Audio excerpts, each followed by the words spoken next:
But I don't have to convince you of that. I already have all the literature in the papers right now that energy does the same as molecules. So energy healing is not some kind of made-up thing or some kind of, being some quackery.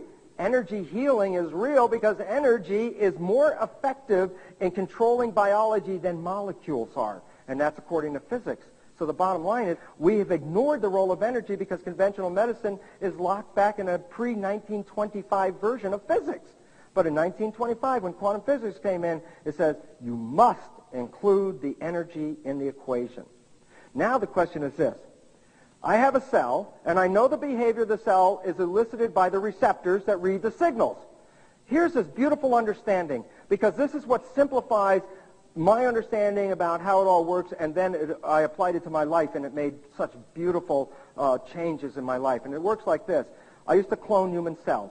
And when I put them in the culture dishes, I'd observe their behavior and do things. And one of the things that's very interesting, if I put a cell in the culture dish when I started, and the cell is here, and I put food over here, when I start the experiment, I put the food over there and cells over here. When I come back a little later, where do you think the cell is?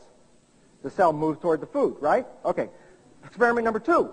I put the cell over here at the start of the experiment, and I put toxin in over here.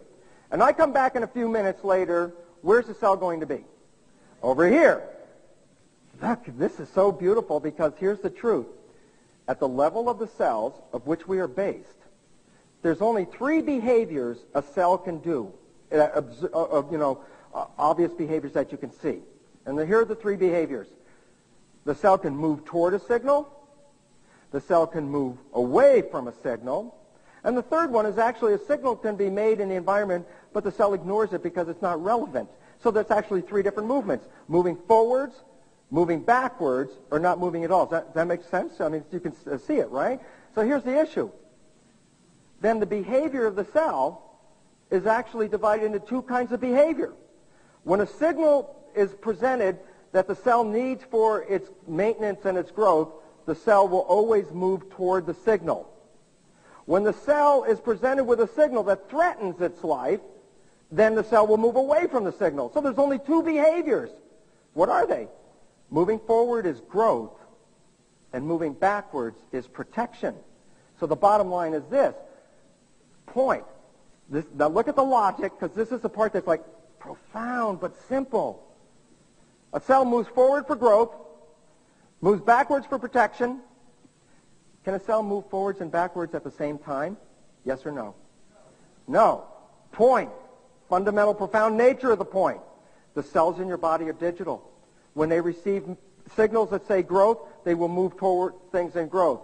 But if they're not receiving growth, then they will move backwards in protection. And the point about it is this. Then the cells in your body are going back and forth between growth and protection based on what? The perception of the environment.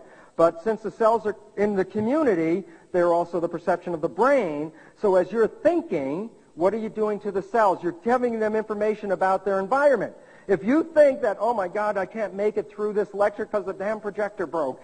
Oh, my God, what do you think my cells are going? Oh, Bruce, they're hiding out. On the other hand, it's like, cool, we can make anything. We can do anything. We can survive. And what are the cells going to do? Well, they're not going to shirk backwards. They're going to move forwards in growth.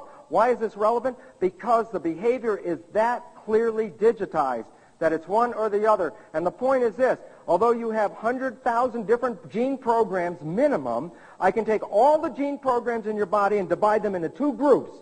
Those genes that provide for growth and reproduction. And let me explain what I mean by growth. Growth is not just from a baby to an adult. You are growing every day. Why?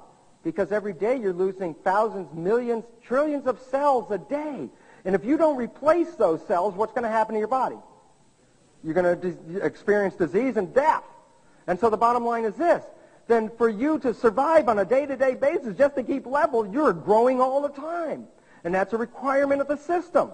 So the fact is this. Growth goes on, and it keeps you healthy and alive.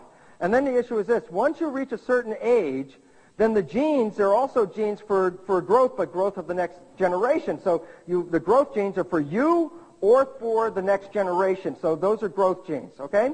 On the other hand, growth, as I said, is only when the cells are moving forwards. But when cells are moving backwards, they exercise protection programs.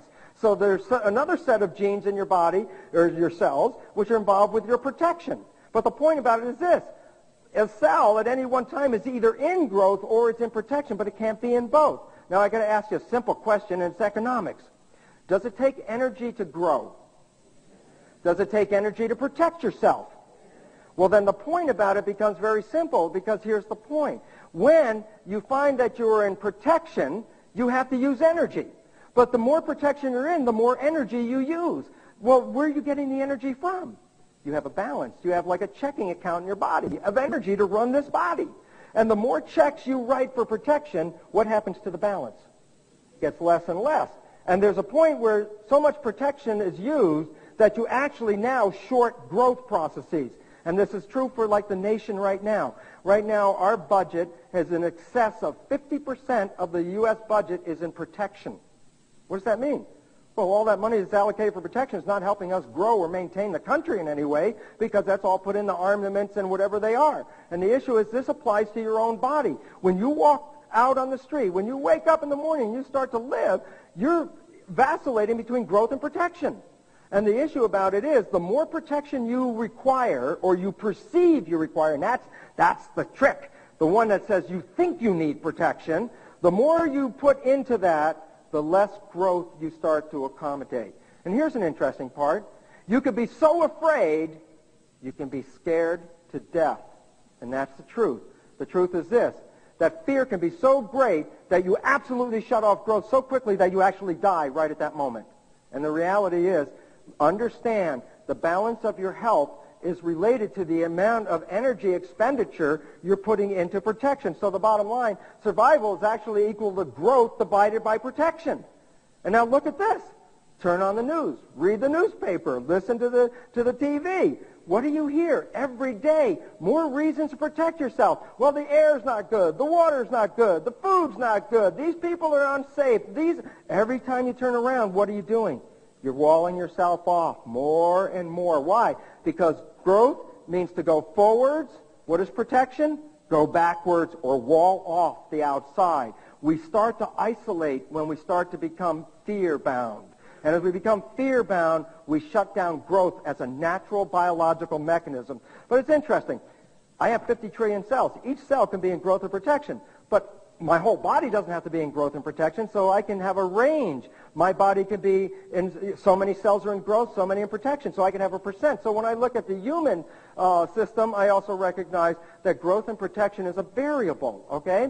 And here's the interesting part about it. When I'm growing, which biological systems in my body am I using for growth? And the answer is all the organs in here called the viscera.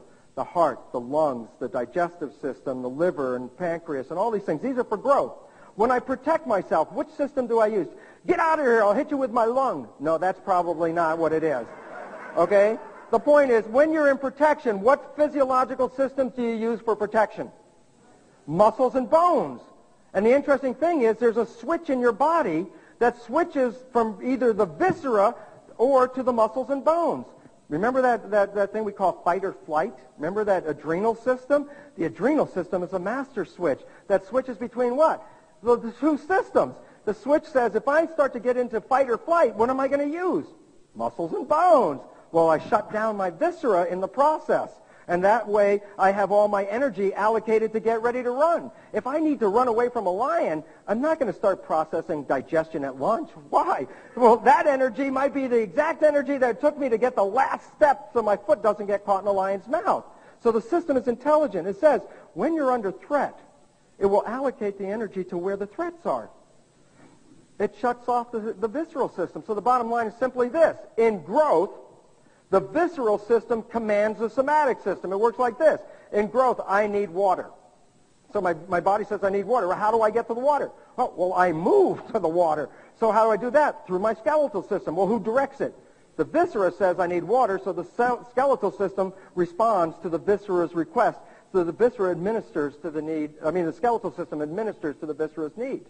Well, here's the interesting thing. My viscera says, Bruce, you need some water. So I say, okay, let's go get some water. So I start to go get some water, and right away, there's that lion right in front of me.